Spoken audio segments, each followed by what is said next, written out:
નમસ્કાર દર્શક મિત્રો, વડોદરા ટુડે ન્યૂઝમાં આપનું સ્વાગત છે। સમાચારમાં વાત કરીએ તો વડોદરા ટુડે ન્યૂઝ ચેનલ અને વડોદરા ટુડે ન્યૂઝપેપર હંમેશા સત્ય સમાચાર પ્રસિદ્ધ અને પ્રસારણ કરવા માટે કટિબદ્ધ અને અગ્રેસર છે।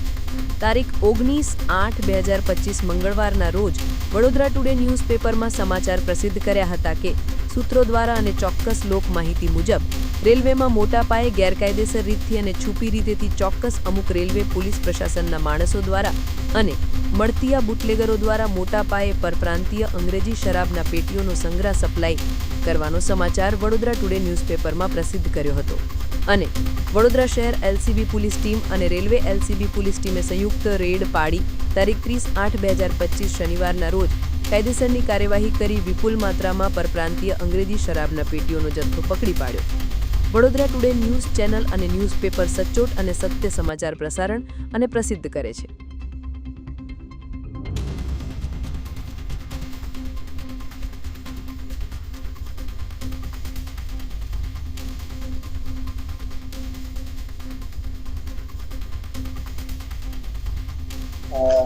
વડોદરા વેસ્ટર્ન રેલવે જીઆરપી દ્વારા ગયા 2 દિવસથી મિશન ક્લીન સ્ટેશન એક ડ્રાઈવ ચાલુ કરવામાં આવેલી છે।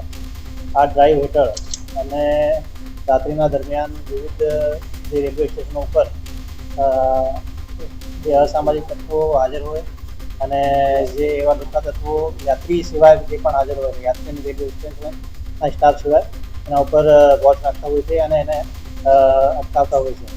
આ દરમિયાન જ્યારે અમારા સ્ટાફ પેટ્રોલિંગમાં હતા તો તેમને અમને માહિતી મળી કે રેલવેના જે મેમુ કાર શેડ વિસ્તાર છે ત્યાં રેલવે સ્ટોર રૂમ આવેલું છે, જૂનું સ્ટોર રૂમ છે જે રેલવે સ્ટેશનથી આશરે 3.5 કિલોમીટરના અંતરમાં છે। ત્યાં ઇંગ્લિશ દારૂનો જથ્થો હાજર છે।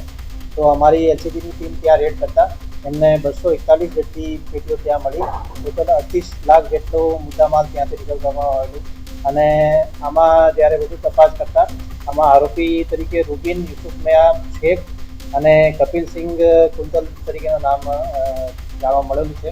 બંને અત્યારે વોન્ટેડ છે અને અમારી ટીમ સતત એમને શોધવા માટે લાગેલી છે।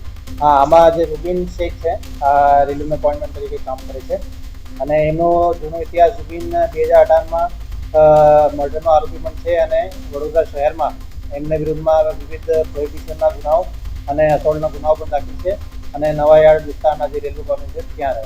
આમાં પણ એના સીડીઆર વગર બધું એનાલિસિસ ચાલુ છે અને ક્યારે ત્યાં આવ્યો માલ, ક્યાંથી આવ્યો અને કઈ રસદ લઈને આવ્યા બધું તપાસ કરી છે।